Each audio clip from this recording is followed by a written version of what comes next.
बाप के नहीं खे, ससुर जी के हो। दहेज समझ के खाता नहीं, तोरा कोनो दिक्कत? भिखारी कहीं के, तुम खुद यहाँ से निकलते हो या मैं तुम्हें घसीट के बाहर निकलवाऊं? अरे केकरा से बात कर दिया रे? पति परमेश्वर से ऐसे बात कर जाला? देख भी जबान संभाल के बात करना था, कान के नीचे जवन लपड़ मारब की आंख निकल के नाचे लगी। तुम्हारी इतनी हिम्मत कि तुम मुझ पे हाथ उठाओगे? हाँ, जरूरत पड़ी तो लथियेबो करब। ई कौन बेला रे उठे के? हैं? काल से अगर सवेरे सवेरे उठ के आई कुल झाड़ू पोछा ना भइल ना, तब हम तोके बताएब कि मर्द आ मेहरारू में अंतर का होला। रामू लोचन! जी मैडम। अभी के अभी इस आदमी को यहाँ से बाहर निकालो। बेटा, इनकर मर्द होके के नाते अब घर के मालिक हम बानी। अब ऑर्डर इनकर ना हमार चली। हमारा के निकाले बोलो तो नहीं लोग के निकाल दे। नहीं मालिक। अरे हाँ, अब तू मुंह का देखा तारी रे? हैं? जो हमरा खातिर पानी लेके आओ। पानी? मैं तो तुम्हें जहर दूंगी। जहर दूंगी? जोन देवे के बाद तो देते नहीं खे। नाराज हो गेलो? सुनो ना, दिन भर लड़ाई हुई तो हमनी के प्यार मोहब्बत कब करे के? वैसे रात के तब प्यार के हमनी के खेला खेलिए ना पहुंच जा। चला ना, अभी प्यार के लड़ाई लड़ल जाओ। Oh shit. सोना, सुहाग रात तो सबे मनावला, हमनी के सुहाग दिन मनावल जाओ। चलो ना। चाचा जी, हाँ जी? इस बदतमीज आदमी को अभी के अभी यहाँ से बाहर निकालिए। अरे नहीं बेटा जी, अपने पति को बदतमीज नहीं कहते, उससे शराफत से पेश आते हैं। पति माय फुट। और मुझे तो लगता है आप भी इससे मिले हुए हैं। कोई बात नहीं, मैं इस शहर का सबसे बड़ा वकील करूंगी और चुटकियों में तलाक देके इसे यहाँ से बाहर निकलवा दूंगी, देखना। अरे नहीं बेटा जी, ऐसी गलती जिंदगी में मत करना, क्योंकि तुम चाहकर भी तलाक नहीं दे सकती। क्यों नहीं दे सकती? क्योंकि उस दिन तुमने अपने पिता की वसीयत को बगैर पढ़े फाड़ दिया था। उस वसीयत में साफ साफ लिखा है, अगर तुम अपने पति को तलाक दोगी तो ये पूरी जायदाद तुम्हारे पति की हो जाएगी, यानी इसकी हो जाएगी। Oh no! ओह यस बेटा जी। हाँ, एक शर्त पे ये पूरी दौलत तुम्हारे नाम पे हो सकती है। अगर ये तुम्हें तलाक दे दी, तुम तलाक दोगे बेटा? ना, इतना मुश्किल से तो इतना गोच माल मिलल बा, हम ये जन्म तक का 7 जन्म में छोड़े वाला नहीं की। तुम्हें तो मैं आजा।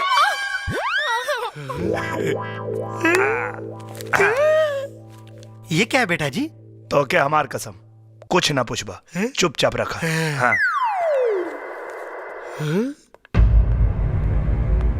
डार्लिंग, इतना अर्जेंटली क्यों बुलाया?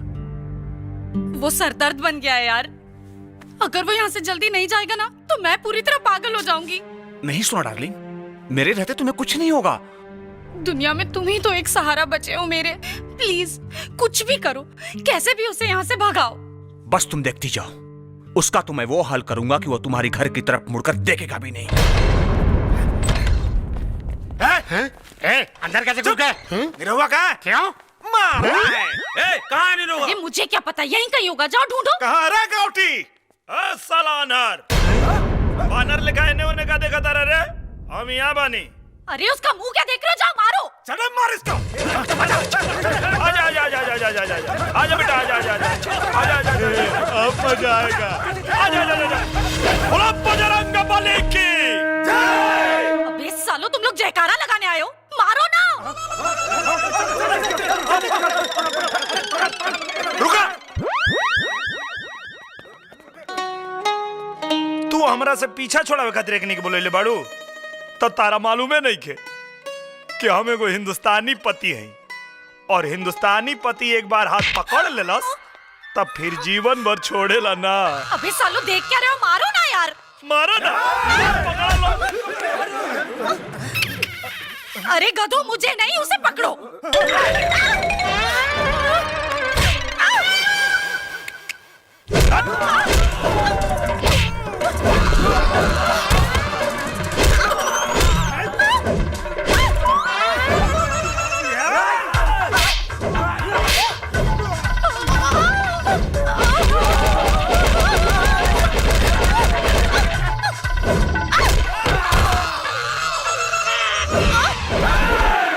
तुम्हें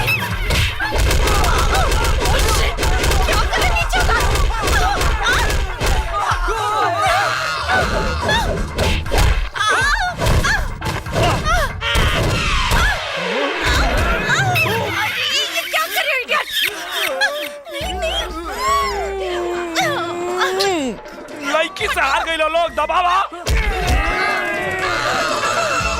अरे गुल लड़की तोनी की धकेल देती है, दबा दो साले। आ गए लोग, दबावा। तोनी की लड़की हरा देती है। अरे तुम लोग मारने आए हो कि चुम्मा दिलाने आए हो? आजा आजा आजा आजा।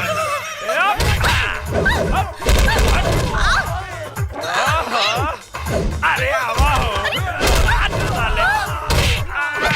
अरे क्या कर रहे हो तुम लोग? अरे मुझे तो नीचे उतारो। सही गुंडन के बोलेले भाड़ू तू। घुमावा घुमावा। भाई लोग सुहाग रात लेके भाई बनवावा लोग भाई।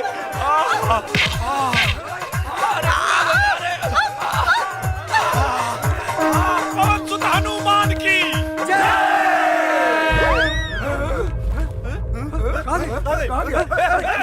शुक्र आजा आजा आजा आजा।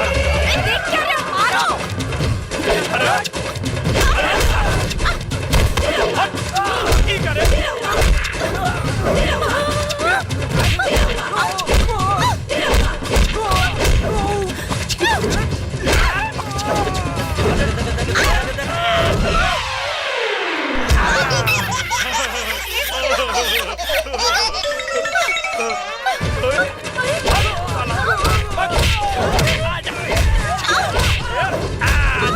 रामचंद्र की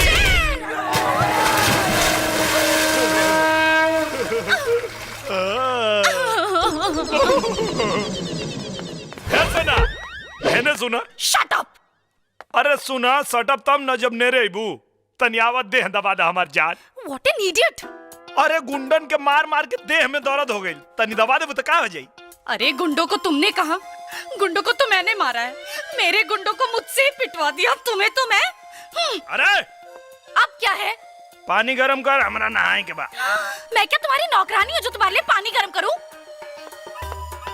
खचड़ी मेहरारू से दिल लगावे के बातें अलग है। मत गरमा, हम ठंडा पानी से नहा ले। ओमे कबा वाह चाचा, असली मजा तहरे बा। बुढ़ौती में विदेशी माल चापता रहा। तुम भी पीते हो क्या बेटा? ना चाचा, पूरा जिला जवार में केहू माई के लाल नहीं के कह सकत कि निरहू कुमार यादव कबो 1 रुपया के भी दारू खरीद के पियले होखस। हाँ क्यों पिया देला तो पी लेनी। अरे तो तुम्हारी और मेरी खूब जमेगी बेटा। तो जवाबा चाचा। तो कौन सी पियोगे बेटा, ये कि ये वाला जवाबा। अरे वाह वाह वाह वाह। ये लो। लो बेटा। और चापा? चापा? अरे भारा। ओ तनी और भारा। अरे भारा हो।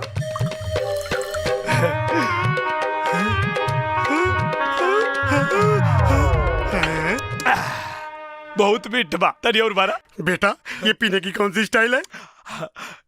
ये अमन का देसी स्टाइल है। अच्छा अच्छा अच्छा। भरा भरा। लो। भरा तारा की बुलवावा तारा। दा। ला।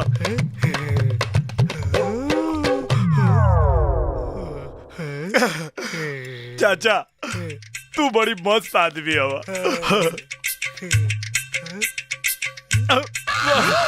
ना ना ना ये बात सोचा कि हमके नशा होता। ये तो हो माने हम केतनो पीली लेकिन हमरा नशा ना होला। कबो ना चाचा।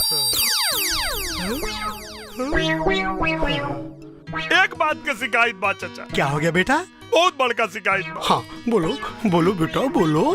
बहुत बड़का गलती काम कैले बड़ा तू लोग। क्या हो गया बेटा? ये अपना बेटी के नाम सोना काहे रख ले वालो? क्यों? घंटा सोना। ब्याह भइले इतना दिन भइल, सलोज ले एक दिन नहीं के सूते देले। सोना हो तो हमारो नाम निरहू कुमार यादव। आज तो चिखिया के रहे हम। चीखे मतलब? अब बेटी दमाद के कुल बात जानल जरूरी बा। चुपचाप बैठ के दारू पियो, हम जाता नहीं चीखे। चीखे के बाद दत्वन करे के पड़ी।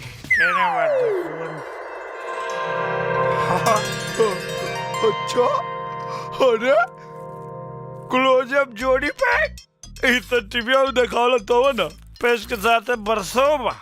आज तो जतरा बन जाई। और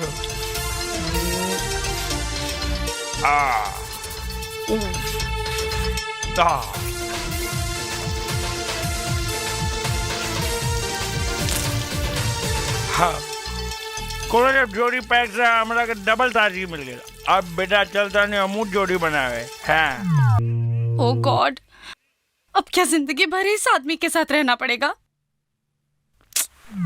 अरे तारा अंग्रेजी से बढ़िया तो देसी में होला। कम से कम जितना तेजी से चढ़ेला उतने तेजी से उतर भी जाला। तुम शराब ऐसे पीते हो यार, जाने मने दूध पी रहे हो, वो भी बिना पानी और सोडा के। हैंगओवर तो होगा ही ना। का गोबर होगा? अरे गोबर नहीं, हैंगओवर यानी सर में दर्द। अरे सर में तो ऐसा दर्द होगा तो लागत साला फाट जाई। हेलो, कहो तो दबा दूं? माथा में दर्द बा, गला में ना। दबा। अब मुझे तुम अच्छे लगने लगे तो तुम्हारा नाटक शुरू हो गया। शराब राती बेरा पिए ले रहूंगी, ए बेरा ना। देखो, अगर तुम शराफत से रहोगे तो मुझे तुम्हारी पत्नी होने में कोई ऐतराज नहीं है। अरे बाप रे, इतना प्यार से बोलबू तो हम तो हर गुलामी करे के तैयार हो जाए। बस एक बात हमार मान ला, भाई चिरकुट पहनल तू छोड़ दा, मस्त लुग्गा पहन के घूंघट काट के एक बार हमारे सामने आ जाई तो साला हमार करेजा जुड़ा जाए। अब तुम जैसा कहोगे मैं वैसा ही करूंगी। सुनो जी, कहा जी? आज हमारी शादी की खुशी में एक छोटी सी पार्टी रख लूं, अगर आपकी इच्छा हो तो। अरे अब तारे इच्छा में हमारी इच्छा बा, रख ला।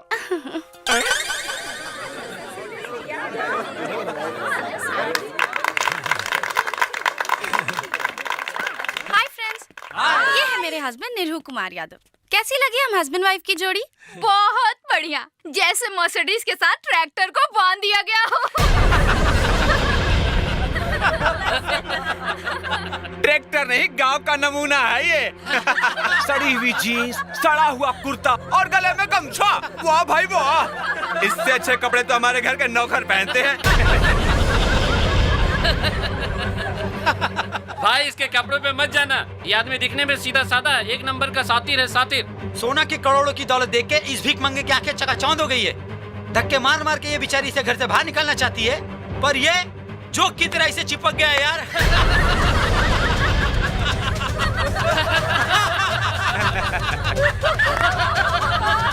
स्टॉप इट गाइस, बहुत हो गया मजाक। ये मेरा पति है, कोई तबला नहीं कि जो चाहे इसे बजा दे। अरे देखो, इसकी शक्ल तो देखो, कितना बुरा मान गया बेचारा। अगर मेरा पति बन के रहना है ना, तो ऐसी छोटी छोटी बातों में बुरा मानना बंद कर दो, क्योंकि जब तुम्हें पता चलेगा कि ये टोनी मेरा बॉयफ्रेंड है, तब तुम्हें कितना बुरा लगेगा।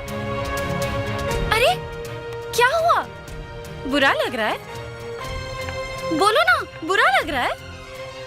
अगर बुरा लग भी रहा है तो भी तुम मेरा क्या कर लोगे? का लगल तोरा के? हैं? तू एकनी के साथे मिल के हमार मजाक उड़ेबी और हम चुपचाप चल जाए यहाँ से? शादी बियाह तोहनी खातिर मजाक होत हुई, हमनी खातिर जन्म जन्म के रिश्ता होला। समझ में आयल कि फिर समझाई तो के? हरामखोर! हमरा मेहरारू के तलवा चाटे वाला कुकुर, आज के बाद अगर मर्द मेहरारू के बीच में आवे की कोशिश कैले तो तोर बीच वाला काट के तोरे हाथ में दे दे। का कदर ले तू? गमछा वाला नमूना? राष्ट्रपिता महात्मा गांधी, डॉक्टर राजेंद्र प्रसाद, लौह पुरुष सरदार वल्लभ भाई पटेल, लाल बहादुर शास्त्री, इस सब लोग गमछा वालन के गांव में पैदा भइल रहे। तोरा जैसन बनरन के शहर में ना। और शायद तोरा के पता नहीं के कि गमछा अगर गरीब मजदूर के पसीना पोछे के काम आवेला, तो तोरा जैसन कुकुरन के टेटुआ दबावे के भी काम आवेला। और का कतरलू है? हम आदमी ना है, ट्रैक्टर है। एकदम सही पहचान लू तू, ट्रैक्टर है हम। लेकिन एक बात जाने लू कि ना मैडम, ट्रैक्टर के इंजन बहुत मजबूत होला, और जब तोहनी लोग के बड़का बड़का गाड़ी गाढ़ा गुच्चा में फंस के धुआं छोड़े लगेला तो ट्रैक्टर में ठेल के बाहर निकालेला। और अगर तोहरा जैसन बंजर जमीन पे हाई ट्रैक्टर चढ़ गई तो 9 महीना से पहले ही फसल लहलाए लगी। तोरा के का लगा था? पैसा खातिर चिपकल बानी हमें से। थू थू कहता नहीं एकरा पैसा पे। अगर ये हमरा के अपन दिल से पति ना समझेले तो हम एकरा घर के अपन ससुराल ना होटल समझ के रहनी। नेहरू ठीक कह रहा है बेटा जी। इन लिफाफों में पैसे देकर उसने यहाँ रहने खाने की पूरी कीमत चुकाई है। मेरा यकीन करो बेटा जी, इसके जैसा खुददार आदमी तुम्हें दुनिया में कहीं नहीं मिलेगा। अपनी ये 2 कौड़ी की सलाह ना आप अपने पास ही रखिए चाचा जी। मेरे मामलों में अपनी टांग अड़ाने से पहले ये याद रख लीजिएगा कि मेरी इस प्रॉपर्टी के आप बस केयर टेकर हैं, मालिक नहीं। और तुम एक बात कान खोलकर सुन लो, तुम जैसे गिरे हुए फटीचर इंसान के साथ अब मैं 1 मिनट भी और नहीं रह सकती। I need divorce. अभी के अभी तलाक दो मुझे। अच्छा तलाक चाहिए? हाँ दे दे तलाक, लेकिन ओकरा खातिर तोरा के हमारे को शर्त माने की पड़ी। क्या शर्त? अगर तलाक चाहिए तो तोरा के हमारा गांव में चल के हमारे मेहरारू बन के 6 महीना रह के पड़ी। मैं नहीं जाने वाली तुम्हारे उस सड़े हुए गांव में। तो हम ना ले तोरा से ब्याह करे, तू आई लली हमरा से ब्याह करे। और अगर अब तलाक चाहिए तो गांव में तो हमरा चले के पड़ी। मैं जानती हूँ जब तुम यहाँ रहकर मेरा तन हासिल नहीं कर पाए तो अब गांव जाके अपनी मुराद पूरी करना चाहते हो ना तुम। तोरा मर्जी के खिलाफ गांव में तोरा के हाथ भी ना लगाई। ये को मर्द के जुबान है। मैं कहीं नहीं जाने वाली, समझ गए? हाँ तो तलाक देवे में तो हर तेल निकाल देव।